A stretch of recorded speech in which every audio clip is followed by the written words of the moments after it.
We the people unite.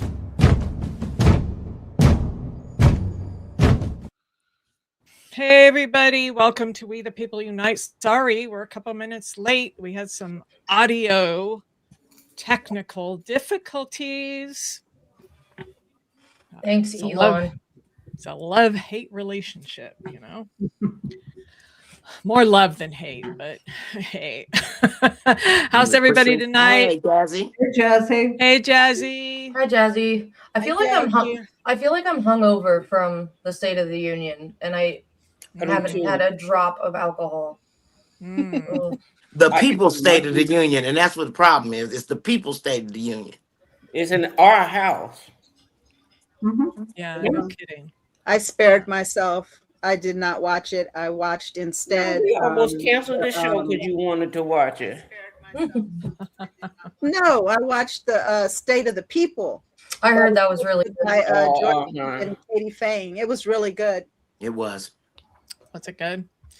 It was well, good. So yeah, like we said, last night was the State of the Union. Michael Delaney. I didn't watch it either. My hubby. It's like, you know, big stage, big applause, big claims. And whenever we get a speech like that, especially one packed with bold, sweeping lies, I always think the same thing, you know, let's fact check it. I think there are a lot of people doing that, right? Because here's the reality. When something is said confidently, repeatedly, and in a room full of applause, it can start to feel true even when it's not. Right? That's what his supporters fall into that trap. So we want to take some time tonight to look up the biggest claims about the speech, the economy, immigration, crime, elections, foreign policy, and really look at the facts and show some clips of people talking about it. For me, this isn't about, I don't know, whether you personally like or dislike the person, because we know he has a lot of followers. This is about the office of the president of the United States, for God's sake. So for me, when someone speaks from that podium, you know, they're not a candidate, they're not a party leader, they're actually representing the highest office in the land, country, etc. And that carries a lot of weight, right? Globally, economically, institutionally. So the question isn't, do you agree, for all you Trump supporters out there? But the question should be, is it true? Is it true? Because if we stop checking what comes from that office in particular, if we just accept it because it sounds confident, because it gets applause, then we reduce something sacred just to political theater, right? And so theater is not governance. Accountability is governance. And right now it appears we have no governance because we have no accountability, only capitulation. That's what I take from it. What say you all? I say the same thing. I say it's a cult of personality. I say that people have thrown their, I don't know, their cognitive thinking skills out the door, and they just want to be fed whatever's going to make them feel something. They want to be fed that, and they don't care if it's the truth or not, because he should not be able to lie to the American people that are unable to pay their rent, unable to afford health insurance, unable to purchase food for their family. How can you still support him or believe him when you are living your own reality? I'm going to back you up on that one. Exactly. For the simple fact that we know that he is touched in so many ways. However, those that have clapped for him, they got to be accountable. You're sitting there clapping and you know your neighbor cannot eat. You know they rounded up people in the streets. You know that people have died. You watched it. You've listened to it. You might have turned your back on it. However, you know about it and you stood up and clapped the whole entire night. That was so disgusting. He didn't want to mention Minneapolis. And he didn't want to mention the Epstein stories. He didn't want to mention the truth. He, like they said on MS Now, that he lives in a bubble, and he put Al Green out for telling the truth.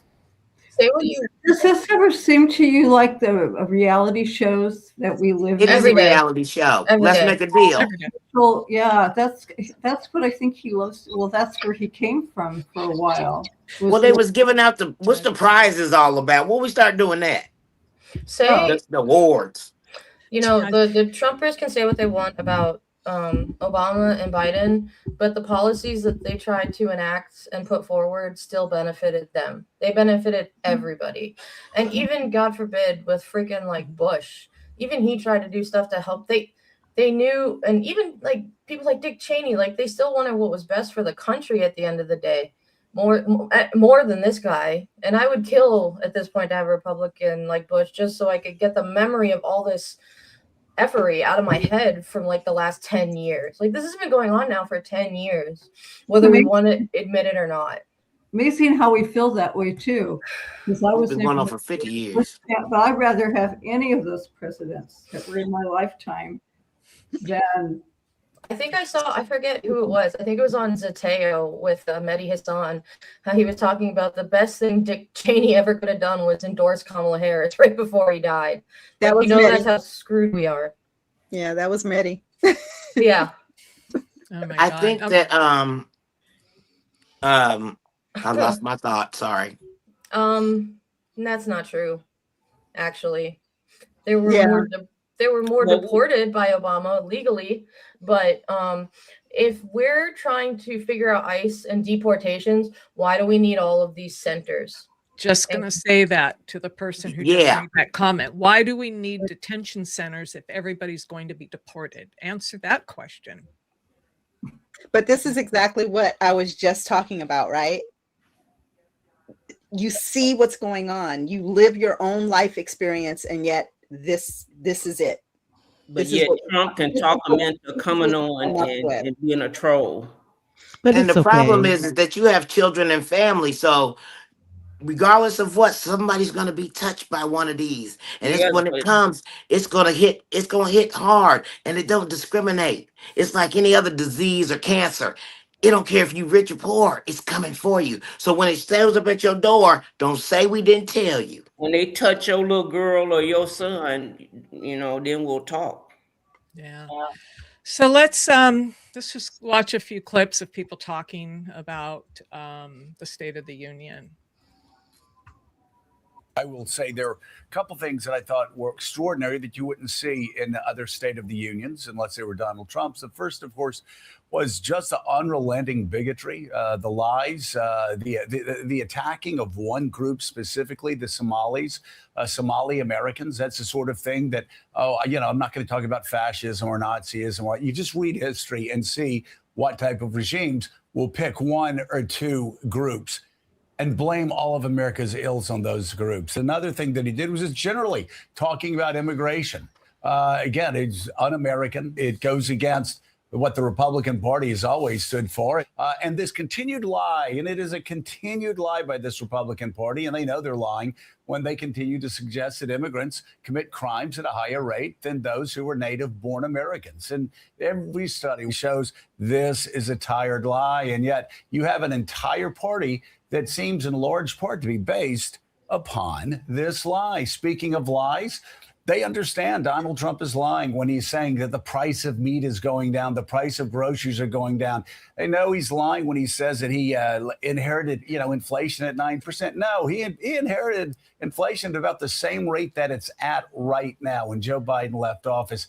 Also, the idea that you're going to have J.D. Vance, who's going to investigate waste and fraud and abuse and corruption when his family, Donald Trump's family, has made at least $1.9 to $2 trillion personally since he came into office. And by the way, I've always been against members of Congress trading stock. That's absolutely insane. But even add up right now, all the money that they've made, it doesn't come close to the amount of money that Donald Trump has made himself personally, put in his own pocket over the past year. So you see that and you go, well, that's kind of interesting. And I've got to say also, the election conspiracies, he continues it.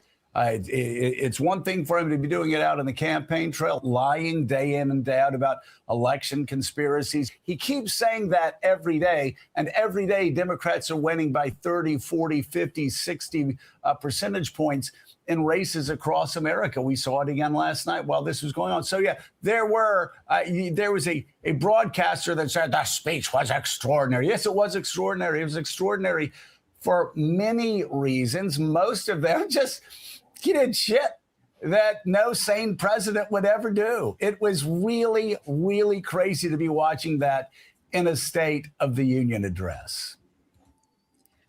The only thing I think we need to point out that Donald Trump has, the only lie he didn't make and he told the truth on, yes, the men's hockey team did win the gold for Olympics. Everything else was a lie. Check it. Hey, Joe, where was all of that logic before you raced down to Mar-a-Lago after he won? Like, that's okay. He's doing it now, though. I know, but like, he's saying facts that all of us have known for the last 10 years plus. Like, this is just. Katie, I'm just happy that he's awake now. He's saying it out loud. He got Nick Fuentes wanting to vote for Kamala. That's how bad this is. For real. Well, and why did Cartel have to go with them? Why did they said he's in the head of the FBI? He didn't need to go with the hockey team. No, and he lied about it. They lied it's about the it. Money. So now that's going to be under investigation because that is a crime. How about the female hockey team? Yay for them. Yeah. But then Trump said they are going to come to the White House. And who you talked saying yesterday? We just posted it. The guys are going, but the girls One to Las Vegas. They're going to see Flavor Flav. Yeah, Flavor Flav invited the girls, but Trump said last night the girls are going to come to the White House at another time. Oh, no, they're not. They're not. They're not. But later on in the reporting today on August on the Move, we'll definitely be hitting what took place with the women. Yeah, I was very impressed by. Also, there were 5 men who did not go to the White House, and 4 of them were from Minnesota. Oh, really? On the men's team. I was wondering about that. Some came up missing. Good for them. I've been responding to a lot of posts lately about people still talking about the election and the fraud, obviously because of the SAVE Act, right? They want to make sure everything's up and fair and blah, blah, blah. I'm like, okay, our elections were never an issue until Trump, number one. And why is it always rigged only when he loses and not when he wins? It's like you try to put this logic out there and people are just they get all flustered because they know they're wrong and they don't have an explanation. I grew up in a cultish type thing, and as long as there's a group think, you're fine. They encourage you to find your own truth, but they don't tell you the secret is when you find it, just make sure it aligns with what we already said. And so there's no deviation. It's the reason why Kim Jong-un just got elected again 100%, because it's all a lie. Yep. 100%. 100%. Let's listen to some more feedback this time from our ladies at The View. I won't play the whole thing, but I'll play a little bit. Yeah. So it looked like a lot of strange things happened last night also. And I was true to my word. I watched Bob's Burgers and had a great time. And then it ended, at 8 o'clock. Yeah. Oh. So I was forced to go and watch this stuff. Oh, so you did watch. Listen, I watched. You joined in at hour 7. Whole thing. Yeah. I watched every minute. Real quick, notice who's not at the table anymore. Oh. Yeah. And I've got to say, like, a lot of people get confused when I explain that I am a conservative and not MAGA. And here's the difference. No, I don't see Anna from Republicans. The part. No, the one who replaced her, the one that got smack down on race. The one who I forget Oh, what her the name one was. that the parents Trump pardoned. Oh, the Chrisley's daughter. Yes, Oh, yes, oh. yes, Mhm. yes. Yeah. She's not there. She's not there. Sorry, Yeah. let's go on. I just wanted to make that notation. Savannah, yeah. Tribalism that you saw on display there, that is different than being conservative. And so that's what we lost there. But on the reality Thank TV you. aspect, it is so uncomfortable to see how expertly he continues to create villains on stage. You know, we talked yesterday about whether the Democrats should go to State of the Union. I was kind of iffy, but then when I saw Ilhan Omar get singled out like that, you know, I know what's going to happen. He got that split screen. And when he was talking about Minnesota and saying, you know, we're not going to go easy on them. Who thinks he's been easy on them? And so she was shouting back, you've killed Americans, but you couldn't see what she said. No. And so it's such an unfair dynamic that we got to find ways not to participate in that and give him that kind of advantage. I just can't believe we haven't learned this lesson after 10 plus years. Well, I watched the whole thing and I was physically ill from it and more nauseous than usual watching him. Yeah. The way he was demonizing immigrants made me sick. It made me sick. Yeah. This country, I was saying to my husband, what makes this country great? What made it great and different from other countries, let's say in Europe and other places, is that we welcomed immigrants in this country. My family left Italy because there was no work in Italy when they were there in southern Italy, and they came here, and that's why I'm sitting here today. And it just made me it made me feel really sad. That's the reason America has been what it is. I don't want to make a speech, but I was furious and scared as the Bert and Ernie kept jumping up behind him also. And every time he lied, the economy is great. These idiots would be, yay! Oh, the economy, everything's great. Immigrants are the problem. Yay! We're going to take your power to terrorists. It's sickening to watch. Joy and I were texting each other, and I watched the whole thing too. I almost fell asleep because it was so boring, actually, parts of it. But I think that's what got to me as well, that demonization of the entire Somali population. That was disgraceful. Language matters. Keep, the saying that people are illegal aliens, that really matters. We haven't used that term for so long. Now it's back in vogue. You are not illegal as a human being just because you're undocumented. And so that for me felt dehumanizing to our immigrant population.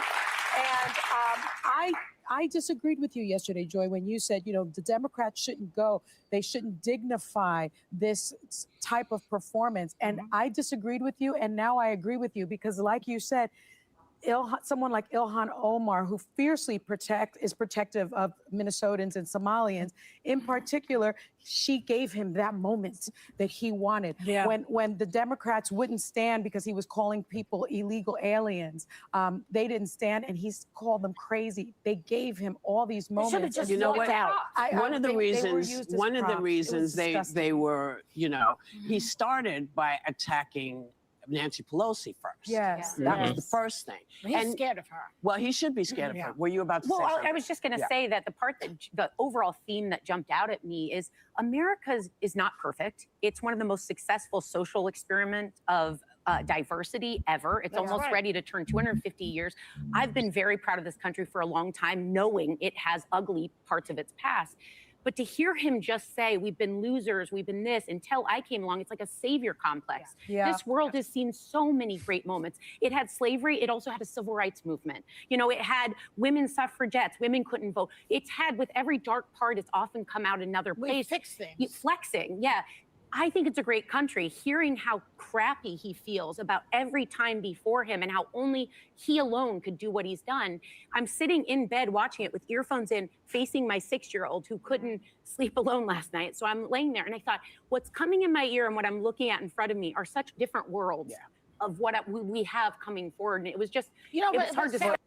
I want to stop right there. There's a little bit more, but that was kind of the crux of it. Did she say Bert and Ernie? Yeah. Oh I can't stand looking at Mike Johnson's face. I just. She's right. It did look like Bert and Ernie. I swear they were just following what Johnson and JD were doing. Like they're like, oh, they're standing. Oh, I said right away to my husband, I'm like, oh, it just feels like a bad Catholic mass right now. Let us sit, let us stand, let us sit, let us stand. Like, oh. And why is Tiffany always showing up at the weirdest time? Look here, Tiffany, and then Barrington popped up. Why are all y'all there? Clout. They just so, and he attacked the SCOTUS in their face like that. He don't take any disloyalty. They gave him everything, and they were looking like, what? I Well, did see the clips. there are only 4 of them there too. You, Right. Anita. 5 didn't come. I wanted to stop right here because they mentioned Ilhan Omar, right?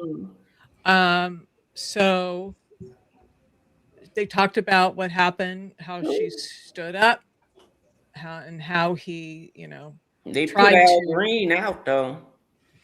They what? They put Al Green out.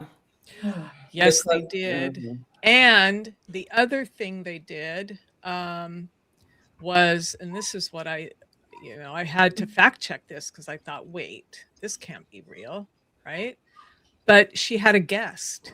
I was just gonna say, there's a post that she made about what happened to her guest. Mm-hmm. Oh my God, she had a guest.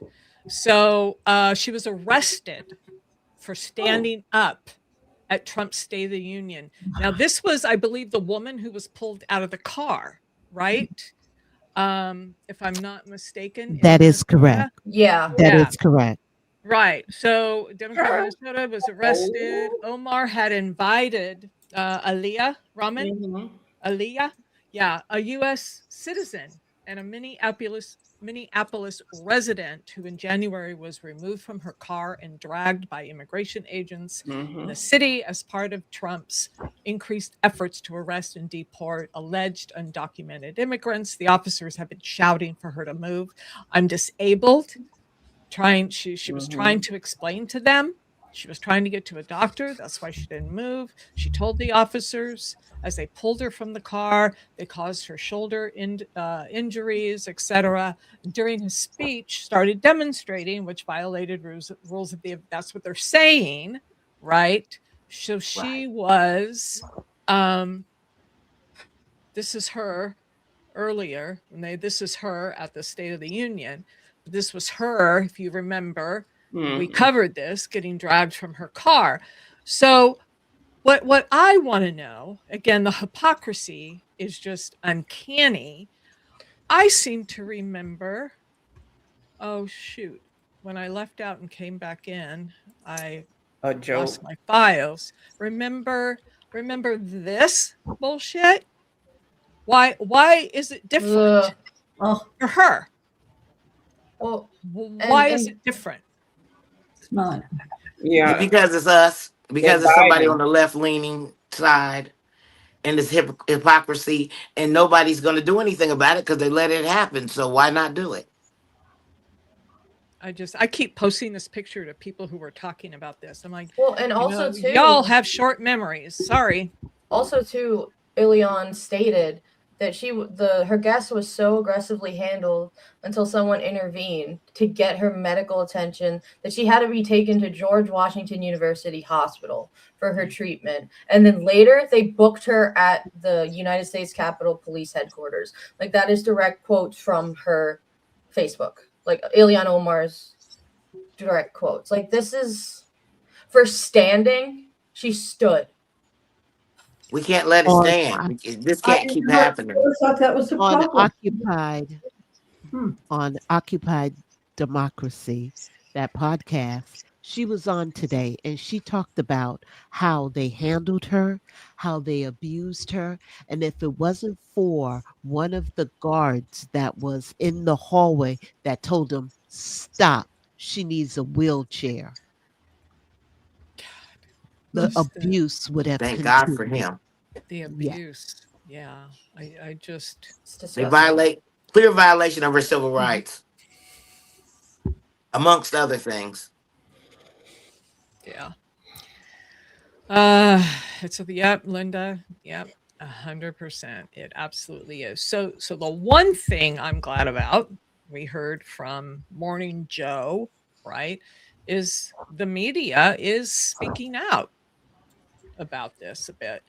So I was wondering. That's what I kept looking for. So we'll just watch the whole thing, but let's just listen. California, the first Latino senator to represent the state, gave the Spanish language response to President Trump's State of the Union last night. Senator Padilla focused his remarks on the president's immigration crackdown, criticizing the ICE surges in major American cities. And the senator joins us now. It's great to have you this morning. Thank you so much. I'd love to have you explain for anybody who is wondering the decision to have a Spanish language response, and also after having sort of the night to sort of take it all in, what is your reaction to President Trump's address?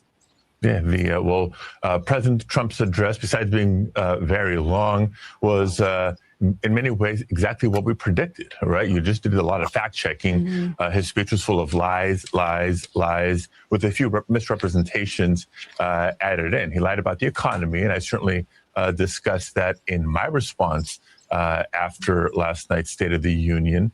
He tried to paint this his immigration enforcement laws as a huge success. Everything's going perfect, when we know the reality is far from that. The vast majority of the people who have been detained, who have been arrested, many who have been deported, many without due process, are not the dangerous, violent criminals that he talks about.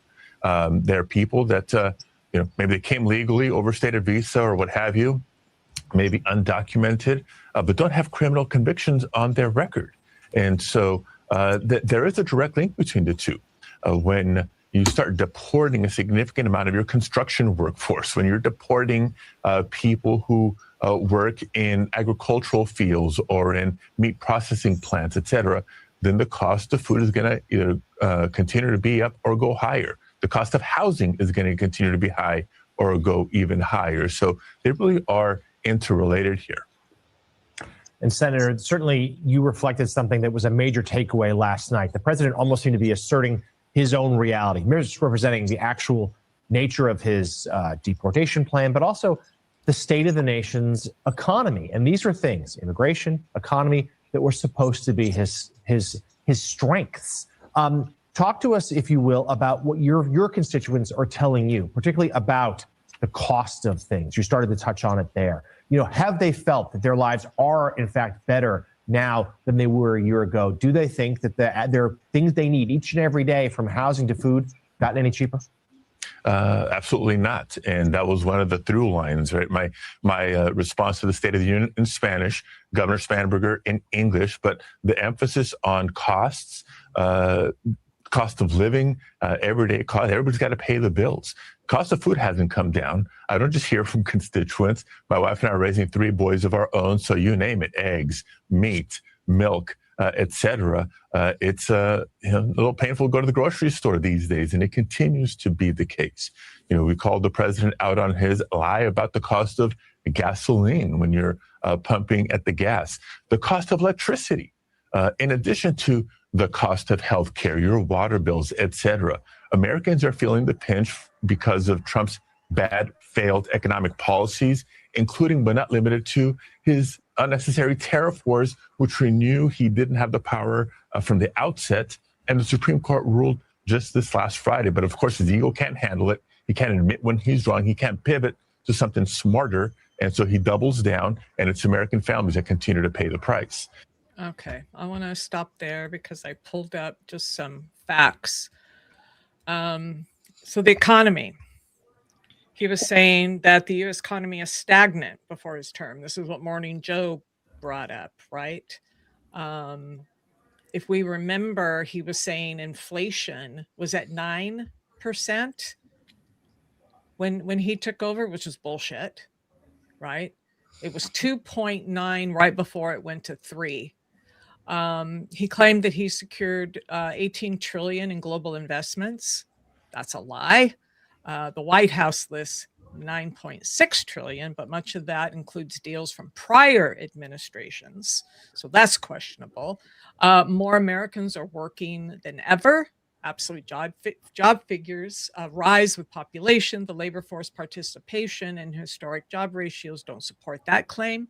And then the inflation claim, which I just talked about. So those are just the big ones. I was reading someone's post that I follow on Blue Sky. He's like, Jesus, it's like 15 lies in the first 5 minutes. What the hell? Or 2 minutes. I mean, it's just riddled with lies. One of the things. Go Sorry. ahead. No, go ahead, Katie. One of the things that really was also just bugging me was him like basically advertising like, oh, look how great we are. We're hosting the Olympics. We're hosting the FIFA World Cup. And it's like, you didn't do anything to get that. But you're just going to try to get credit for anything and everything. And it's just... And it doesn't make sense that you would want that when it's going to have those people that you don't like coming here to do these things. And it's not welcoming. I don't understand. He's not very intelligent, which we know, but that makes him stupid because it's blatant dichotomy, you know what I'm saying? And it's hypocrisy. It's just, and we just sit here, and I'm not saying us, I'm just saying as I feel like everybody's yelling, oh, there's a fire and there's a fire while the whole wall is on fire in the ceiling. And they're just like, oh yeah, it's getting hot in here. Meanwhile, there's this rage, and I know we can't just, do everything, but it's just, it seems like it's gone too far. And it's gonna be to our detriment. And answer Amy Pike. This is part of what I was talking about on the show that we did last night. We no longer can have discourse, just normal discourse as citizens of this country anymore. She comes in hot. So how much are the Jews paying you all to not talk about Aliyah Rahman? We literally just got through talking about Aliyah Rahman, where what she could have said was, hey, y'all, I just popped in. Did anyone mention what happened to Aliyah Rahman? And we would have answered her. Instead, she comes at us with an insult. Mm-hmm. And what she said, just on the face of it, is anti-Semitic. Exactly. The Jews. So I needed to answer that. I don't always answer everybody's stuff, but this is what I was talking about last night. Why can't we just have conversations anymore? Why do we always have to try to punch someone in the gut before we even say hello? We're trying to find an enemy everywhere we go. And we're all in this together. Mm-hmm. We're all in this sinking ship together. Mm-hmm.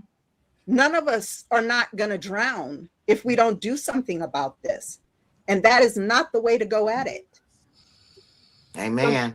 Something I really liked on Dawn's show last night was the conversations that they were having, especially with Monique, just over the State of the Union. And while I didn't agree with what everybody said, it was still like everyone was saying their piece and they got talking about it because we need to have those conversations. But you're right, Momo. Like we can't just come in guns blazing. Well, it says more about the person who's doing the guns blazing than it does anything. Speaks volumes, because why are you attacking us? What is it that we're saying that's in you that you don't like and that you don't want to confront? And so, sorry, I had to go psychology on you. It's usually coming from inside the body or the house. So we're going to keep doing what we're doing. But what she said is absolutely accurate. And we need to continue to have this discord. We're not going to tolerate disrespect like that. And for Jewish people, Black people, anybody, that's not what we're here to do. We're here But to not. like and subscribe. We definitely want to have your likes, your subscribes, and we do appreciate your comments. We might comment back, but be prepared for a conversation. Over to you, Kim. Thank you, August. The one thing I love what you were just saying, Katie, because what people don't realize, and Mo, what people don't realize is we are on the Titanic, and the only people who have lifeboats are the billionaires. That's it. Are these going to be seated by class? Wouldn't want to be too crowded. That was a brilliant line in that film. No, she was like, oh dear. I'm pretty sure I would be one of the musicians that's just playing as the ship's gone down and drinking. Because I think that would probably Got it turned up. If it hasn't touched you yet, wait. Yeah. Unfortunately, we've been saying They're going to get that for light a year. bill. Yeah. We've been saying this for a year. It's going to get worse. And it's been getting worse. And if we believe in biblical things, and I don't want to bring a whole bunch of Christianity, but I believe in Christianity. And if we believe in the Bible and we don't sugarcoat it and make it into something, it says these things are going to happen, and that these things need to happen in order for other things to happen. So if we living in those times, I feel anyway, and it's just going to keep escalating, but we still have to keep fighting it, because he doesn't say we have to own it. We still have autonomy. Yeah, absolutely. So let's listen to another take from MSN now. We can go, I think, with the speech, but I'm just going to hit on some of the things that just struck me right out of the gate. And we talked about this a little bit earlier this evening. There were really two parts of the speech. The first part was where Donald Trump was just like Chatty Cathy, right? Just boom, boom, boom, boom, just everything, just rumble, and just pushing it out. Then the second part was where I don't know. I think he fell asleep. I think he fell asleep in the middle of his own speech, because the man slowed down to a pace that I just didn't. I was like, what are you doing? Everything became very much more protracted in what he was saying. And so when you're following that, you're trying to get a sense of where the president wanted to go. Did you want to bring the energy and really kind of move the country around the agenda as you were laying it out? Okay, we may agree or disagree on that. Or were you really just kind of like trying to get us into this thing where everything was blood and gore and violence and taking horrible stories that happened to really good people and splaying it out in front of the country in a way that was, I thought, dishonorable to them, and dishonored their pain, and did not show the empathy a president should show when talking about a service member being wounded or a young woman being attacked. So that part for me, just as a sort of a top line, was very telling. What I also discovered that Donald Trump's economy boils down to three things. It is the Wall Street market, a 401k, and tariffs. Because if you look at the economic part of the speech, that's generally what he talked about. Everybody is, benefiting from Wall Street. The Dow is at 50,000 and the NASDAQ at 7,000. That's a big deal. And then, of course, everyone's going to get a 401k. Your kid's going to get $1,000 to put into a 401k that's going to grow to $100,000 over 18 years. I did the math.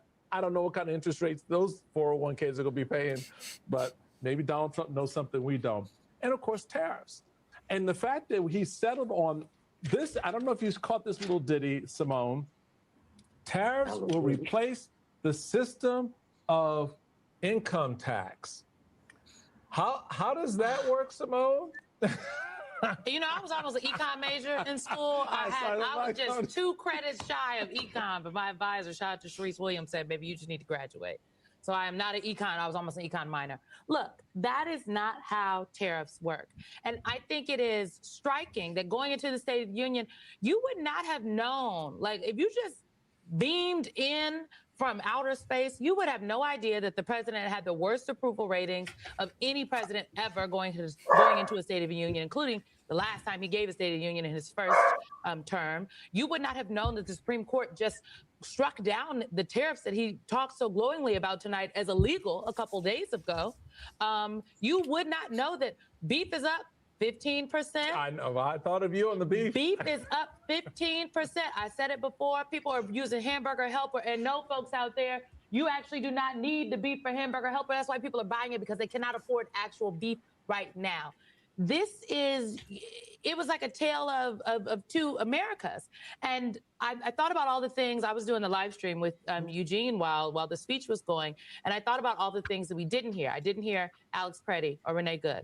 I did not hear about the Epstein survivors. I didn't hear about how the president is going to ensure that Republicans win in November. I heard a lot of lies. I heard a lot of bluster. And then I saw a game show. I saw he was giving us, sorry, Oprah, but he was giving us Oprah Winfrey, like, you get a car, you get a car, you get a medal, you get a medal, you get a medal. And that is quite intentional because the president, again, I've said before, I do not agree with him on much. But I will give credit where credit is due. He is a master marketer. And those moments where he was giving out medals of honor to heroes, our servicemen and women, who's not going to clap for that? That's going to be a viral moment. That's going to go viral. When the USA hockey team, men's hockey team, when they came out, they were paraded out. Our Olympians, these Americans that have put their blood, sweat, and tears into their craft and who won. I'm excited about a gold. But what made me cringe, and the people online were also cringing in the chat on the live stream on YouTube, on MS Now's YouTube, pardon me, using our servicemen and women, the Olympians, as political props to serve his agenda. That did not go over well with the people that are plugged in and paying attention. But to be very clear, the moments that make it to TikTok and the breakthrough in the non-political group chats, people might not see it as that. They'll just see it. Some people might just see it as the president is honoring these heroes. And that is why the putting context around this is important. The last point I'll make is this. I said in my op-ed that I wrote today for MS Now that Democrats cannot just sit on their hands during this State of the Union. That silence when Donald Trump is up there, it's just background noise. It is actually not defiance. And so the moment that we had, many moments from Ilhan Omar, the congresswoman who represents a key district in Minnesota, and Congresswoman Rashida Tlaib responding to the president, Al Green within the first 5 minutes getting escorted out because he had a sign speaking to the racist ape video that the president had up.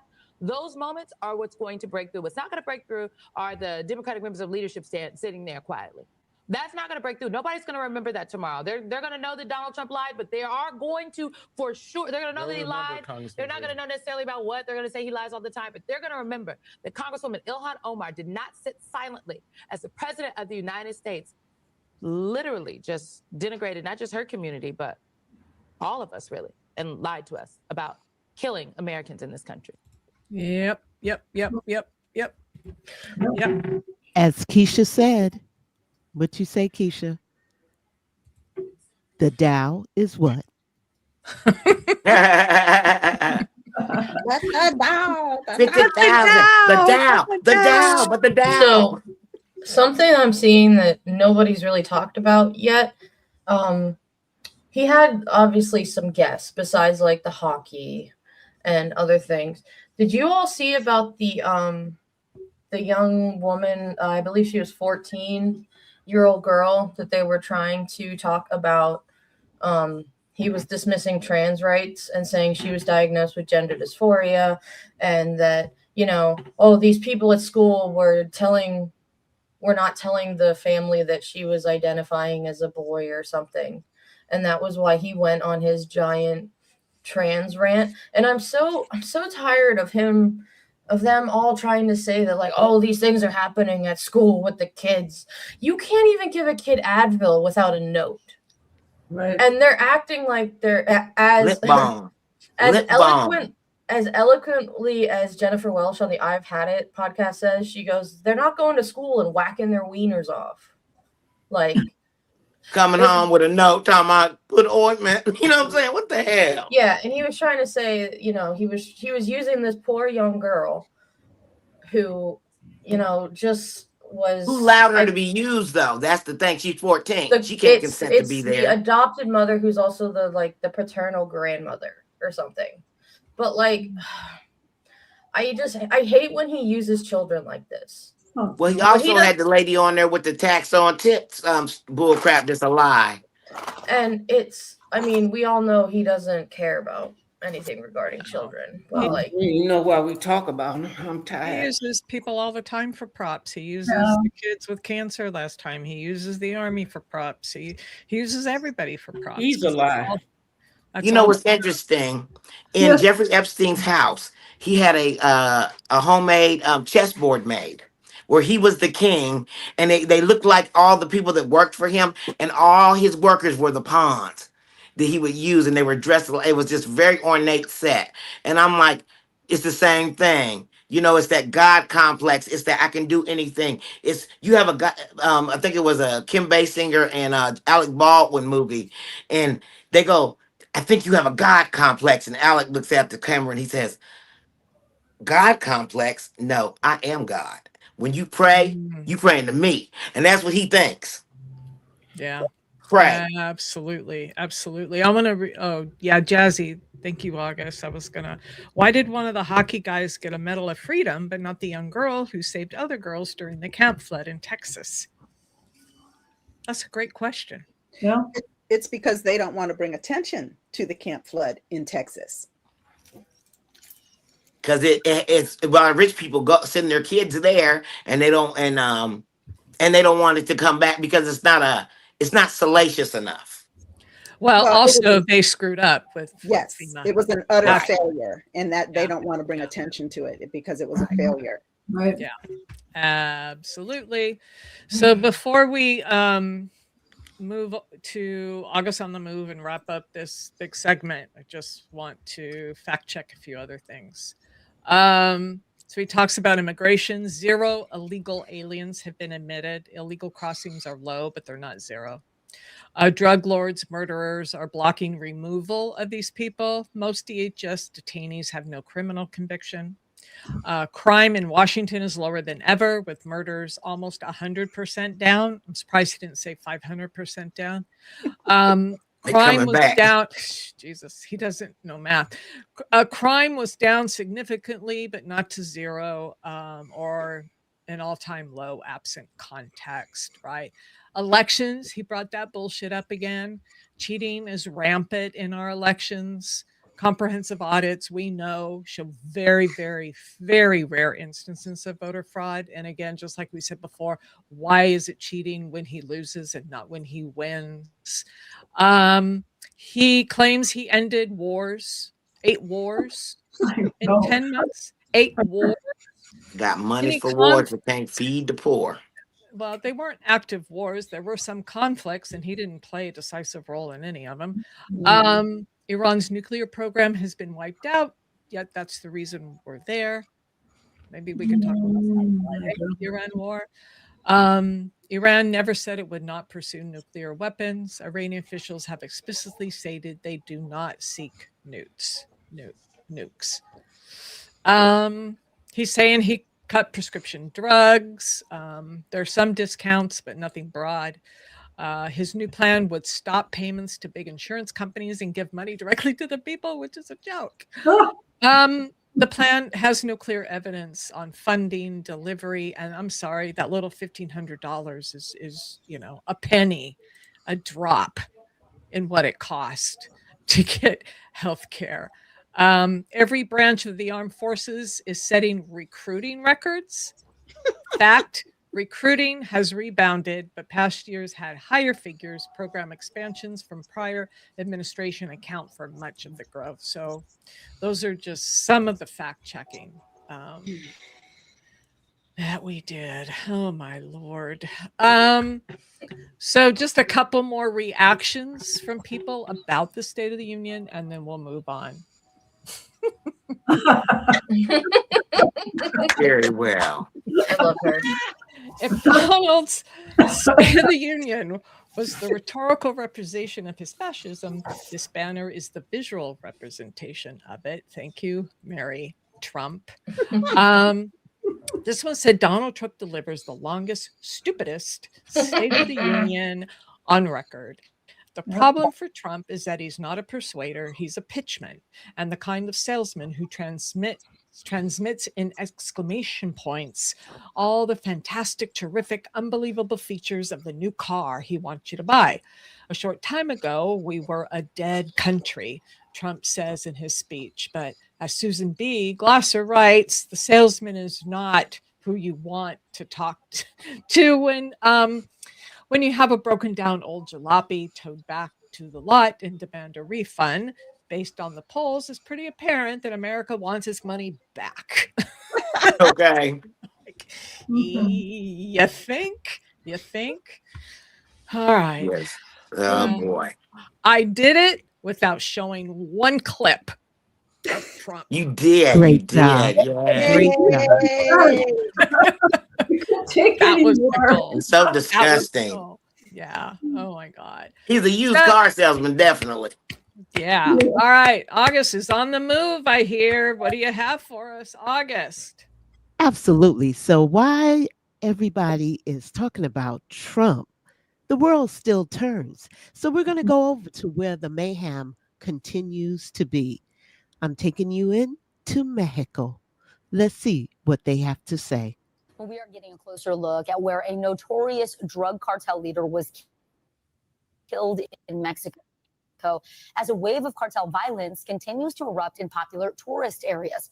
Take a look at this video. You can see the compound where the drug kingpin known as El Mencho was taken out by Mexican special forces on Sunday. This is all happening as chaos is continuing to pour into the streets. This was the scene in Guadalajara yesterday. You could actually see burned cars, storefronts with shattered glass from bullet holes.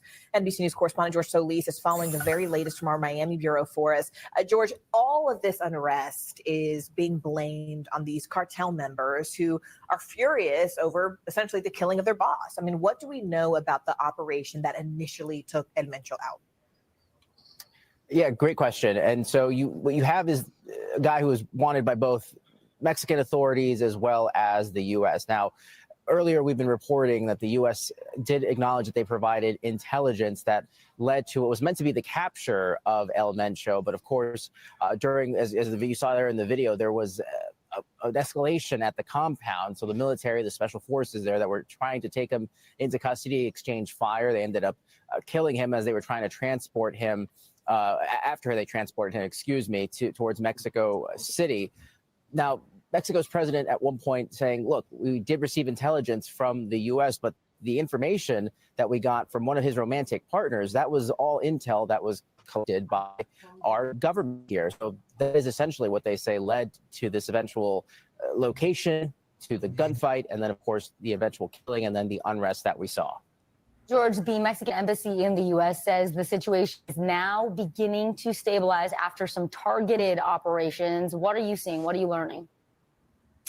Yeah, so there's still a lot of tension, of course, especially from the American tourists, but you are starting to see what they are describing as a stabilization. That's also something that was echoed by President Claudia Sheinbaum. The embassy here in the U.S. from Mexico actually putting out a notification a little bit ago saying the security situation, there it is on your screen, has stabilized following these targeted operations in the state of Jalisco. They are now proceeding to reopen transit corridors and restore public safety smoothly. And here's the highlight here. American operations are airline operations are normal and international carriers are resuming flights today.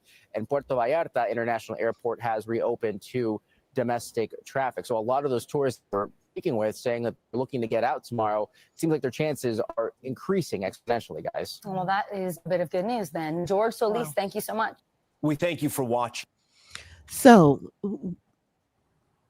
we have to be aware of what's going on in regards to this cartel fight. They killed him in custody, and it's not going down too well. What do you guys hear or know about it? I know.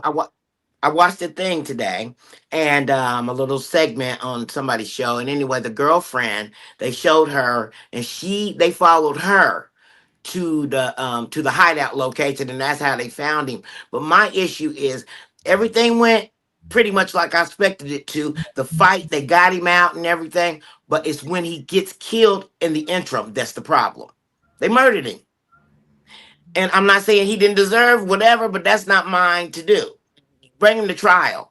But in between there, what happened that you lost control of him, that you had to kill him? It doesn't make sense. He should have died at the scene if that was the case.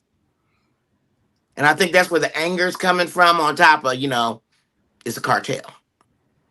Yeah, absolutely. It does make sense. Anyone else before I move on? I didn't really hear much about the story, but once again, just be careful wherever you're traveling in Mexico. Yeah, I did. And I know somebody is going back there in 2 weeks, but I don't want to talk about that on air. We'll talk about it later. Concerned. Yeah, understandable. I really wanted to bring the next thing to the stage because we talked about it earlier, but I want you to hear it from their point of view. So let's see if it'll come up for me because, it always have its tricks, but we want to hear from them. I think it's very After important. their spectacular gold medal win at the Winter Olympics, the U.S. women's hockey team declined President Trump's invite to the State of the Union. And now Flavor Flav is offering to host his own celebration for them. After the U.S. men's hockey team beat Team Canada 2-1 in overtime, that was their first gold since 1980, President Trump invited them to D.C. We're giving the State of the Union speech on Tuesday night. Sorry, I could send a Kim. military plane or something, but if you would like to, it's the coolest night. It's the biggest. We're in. Yeah, we're have to bring the women's team. You do know that. The U.S. women's hockey team also won gold against Canada 2-1 in overtime just a few days before. And Trump's invitation and the team's reaction have drawn criticism. The women's team has publicly declined the invite, saying, "We are sincerely grateful for the invitation. Due to timing and previously scheduled academic and professional commitments following the games, the athletes are unable to participate." Which is a nice way of saying, "Fuck off, Trump." Now, rapper Flavor Flav, who was the official hype man for the U.S. bobsled and skeleton teams at the Winter Olympics, posted that he'll host a celebration for the team in Las Vegas. And brands like StubHub and Alaska Airlines are ready to join in to honor the team. No word yet if they've accepted Flav's offer. So what do you guys think about that? I think it's fantastic. It's such a, well, like the way that they responded, that they're all like, I think that the team captain made a statement about it. That's what I'm going to play that next, but I really wanted to hear from you guys in regards to this.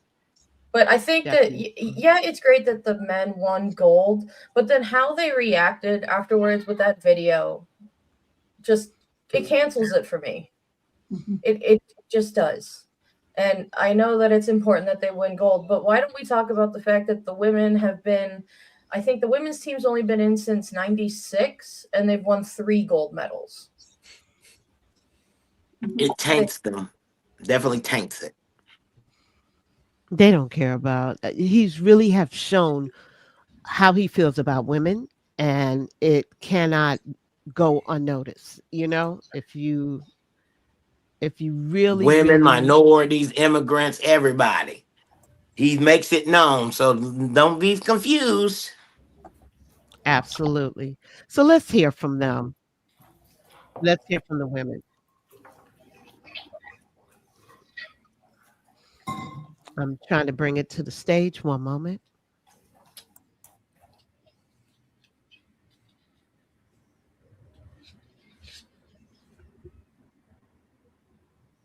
It looks like it's taking a while. Hold on. Let's see. Flavor Flav. I'll just say that part. I'm not seeing it on the screen. Do you see it, Kim? Can you pull it in? Huh? There it is. It just popped You got up. it? Okay. It Yeah, I just see popped it in. down below. Right. It just popped in. I'm trying to add it to the stage. Okay. All right. Let's see. Hang on one second, people. Thank you. There she goes. Please like and subscribe. And share. Tell everybody about us. Yeah. Become a member too if you are so inclined to help support our work and our stand up for democracy message. We are civic media, right? Activists in that That's way. right. So please like and subscribe if you want to hear the truth. And this guy's playing the show up, y'all a liar. Like Kendrick said. Yeah, let's hear from the good ladies. We would refuse without hesitation. Refusing the invitation isn't just about scheduling conflicts. It's about not accepting that the gold medal we earned with blood and sweat is being used as a tool for politicians to avoid trouble. You've all seen that video. The president, in a call with the men's ice hockey team, publicly said we have to invite the women's team too. If they aren't invited, I believe I'll probably be impeached. Listen to that. This isn't an invitation. First of all, we won the gold medal on the 19th, and it wasn't until 3 days later during the president's call with the men's team that he casually mentioned inviting us. In contrast, the men's team received a personal video call from the president on the day they won, along with a chartered White House plane and priority invitations. Us, we didn't even have time to adjust our schedules. This is just for show. Secondly, there's the difference between the men's and women's teams. We can only take commercial flights, check in our own luggage, and handle all the check-in procedures ourselves with no one supervising us the whole time. Meanwhile, the men's team has dedicated personnel and a medical team with them. This is a blatant denigration of women's sports. We're both trying to win glory for our country, so why should we be just dispensable decorations? We've always said that sports have nothing to do with politics, and we will never allow them to be used as a political gimmick. Even if the White House... So, Yay. what do you guys think? I think she nailed it with the right temperature. I think That's her words perfect. were powerful. I think she showed character. And that's what we're losing. The women nailed it. Let's hear from you guys. I'm just happy that she didn't let that stock statement stand, because why are we always trying to mollycoddle and not just show the whole country what it's really about? We keep on trying to not embarrass him, not upset him. No, he should be faced with what it truly is. So I'm really, really happy that she had the courage to come out and say what it was really about, and not just let that little placid statement just stay out there. I'm just going to say I'm totally impressed by that lady and that team. Good for them. Good ladies. You're showing Trump what we're really about. They won 3 days ago, 3 days before the men. And you coming out on a, right there just because Kash Patel was on site. I think that was disgusting. And he showed who he is. Absolutely. But it was an invitation. On our dime. On our dime. Absolutely. He's the FBI director. Why does the FBI director need to be on the plane and drinking beer with 20-year-olds? Great question. Why is a broadcast? First, I director. That's what I would say. Has no, really. So I never, whenever we hopefully get out of this, I never want to hear again about women on their periods and starting wars and all that bullshit, because this matriarchy of all of these amazing strong ass women are the ones doing the work, while the men all just sit on their hands and are like, oh daddy, tell us what to do. It's the women that have the balls. I'm just saying. Spot on, Katie. Spot on. Well, you saw that baby egg. Before we leave out tonight from August on the Move, I want to share this last video with you. Please like and subscribe, and remember to leave your comments. We truly want to hear. Hopefully you listen up. But I'm not an all girls girl. Some of y'all are evil as hell, and history has receipts. When people started digging through the Epstein files, especially after that 2008 plea deal, the one that shielded him from federal prosecution, one thing became very clear. There were layers. That agreement didn't just protect him. It named 4 women as possible co-conspirators: Sarah Kellen, Leslie Groff, Adriana Ross, and Nadia Marcinkova, and granted them federal immunity in that deal. And what that tells you is this: predatory power rarely operates alone. It builds structure. Now let's go backwards, because y'all know this ain't new. Take the transatlantic slave trade, right? People love to frame it as violent white men in ships. And yeah, white men engineered and financed it, for sure. But inside that system were women who participated, women who managed plantations, women who disciplined enslaved people, women who oversaw the punishment when the men were away. Now look at the antebellum South, right? White women weren't just passive observers of slavery. They upheld it. They benefited from it. They enforced racial hierarchy in households and in communities. The system relied on their cooperation. Now fast forward to Nazi Germany. Irma Grese and Ilse Cook, women who supervised camps, women who selected prisoners, women who enforced violence. History doesn't soften them. It doesn't pretend like they were just standing nearby.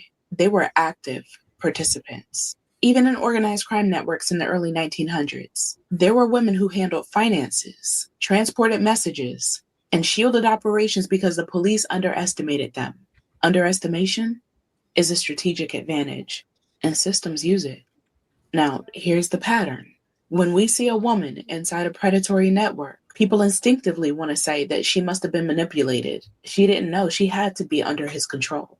And sometimes it's true, but sometimes she's recruited because she's effective, because she could recruit other women, because she could reassure victims, she could smooth suspicion, because she made danger feel safe. And that Ghislaine role Maxwell. is powerful. Society wants women to be nurturing, inherently moral, safer, right? But history doesn't support that myth, does it? Women have been overseers, enforcers, murderers, financial operators, recruiters, ideological defenders, not always as victims, sometimes as architects. I'm a girl's girl, but I'm not delusional. Some women build, some women protect, some women survive, and some women help monsters feel comfortable. History doesn't blur that line, and I won't either. Everybody in them files need to be locked up, thrown underneath the jail shit. What happened to public stonings? I'm a girl's girl. Thank you. And that's August on the Move. Back over to you, Kim. Like Thank and you. subscribe. Thank you. I was trying to look up because remember when we played that video, I think it was last week, of the lawyer at the detention center in Texas, and it was a woman who was telling him to get out. And I'm No thinking, Mason Bondi. how can a woman do this? Well, think about Ghislaine Maxwell. How could she trap over 1,000 women with Epstein? And it's probably more than that. That's just the ones we know, because if he was having multiple a day, the math don't work. Look at Christy Nome. Look at Pam Bondi. That's why I said Bondi, Mace, all of them. And I had a professor real quick when I was in college, and she was horrible, but she did her dissertation on the antebellum, the role of the woman in the antebellum South, and how they were in charge of the overseer and make sure that things broke and worked the checks and make sure the people in the neighborhood weren't sick. And it was disgusting, but she let us read it, and it was so amazing. I didn't realize how much the head lady had to do with it. And I thought, wow. Yeah. And Keisha, you're right. The woman who was Harvey Weinstein's lawyer. Okay. Yeah. Yeah. Yeah. I don't know. Well, thank you, August. We went over a little bit today. Important topic. I hope we shed some light on the lies, because there were a lot of them. We just touched the surface. But please, please, please, we say this as much as we can. Please just do your own research. And like Mo, what you were talking about earlier, just think critically. Do your research. Don't listen to the sound bites, and please don't just share them and repeat them, because that's not how we get out of this at all. Any last words before we sign off for tonight? Remember to like and subscribe. We need your votes on this. We need your likes because it helped the algorithm. And if you can, please feel free to join us. Be a member. It is very low, and you could get a cup of coffee with the price. So please be a member. Up with hope, down with dope. Keep hope alive. Tomorrow on Millennial Gaze, we're doing a bit more of a deep dive with the State of the Union. So tune into that, 7:30 Eastern, 4:30 Pacific. We'd love to have you over there as well. Absolutely. Join over there, and then we'll be back on Friday. Thank you, everybody in the chat who joined us today. Even those who don't agree with our content, we do have to have conversations. So we will see you Friday. You guys have a great Wednesday night, and hang in there. Thank you. Thank you. We the people unite.